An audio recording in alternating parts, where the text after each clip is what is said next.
Everywhere, the Trump administration tries to put new camps, new ICE facilities, and ICE prison camps.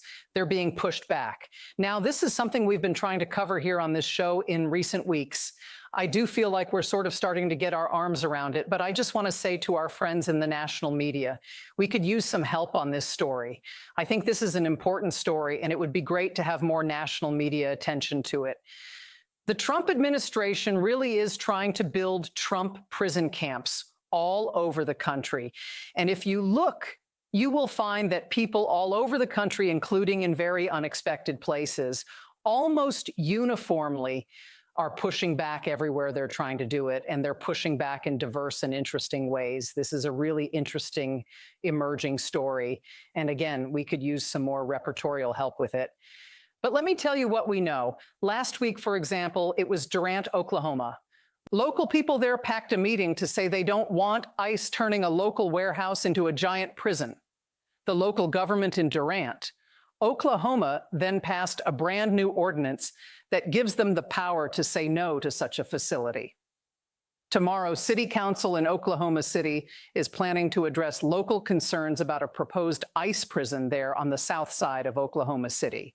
Up in New Jersey, Roxbury, New Jersey, locals there started protesting like mad against ICE, reportedly wanting to convert a 500,000 square foot warehouse in Roxbury into an ICE prison camp. After those protests, the all-Republican local government in Roxbury, New Jersey passed a resolution saying, no, you are not allowed to build that here.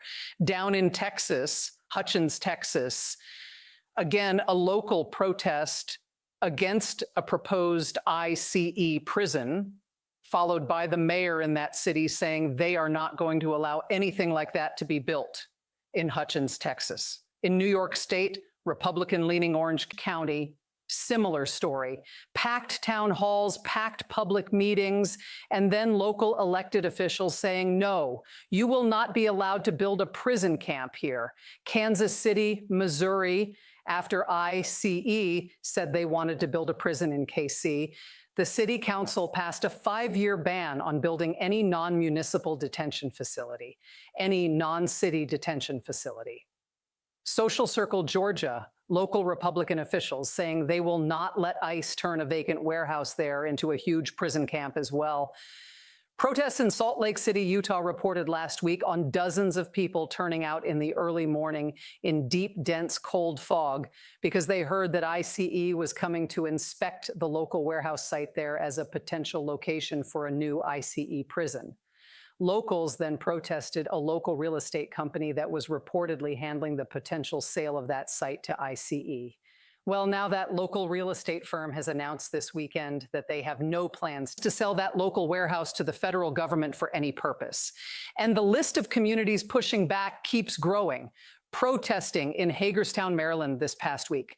Senator Chris Van Hollen and their Congresswoman April McClain Delaney in attendance. In Hudson, Colorado, which is about 35 miles east of Boulder, protesting against a planned ICE prison there.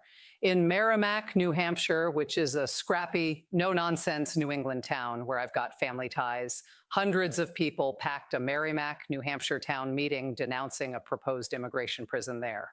And now the Merrimack Town Council has written to state and federal officials opposing that planned facility.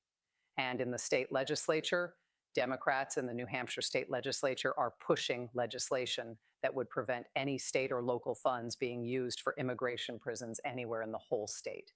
In Hanover County, Virginia, watch for this week.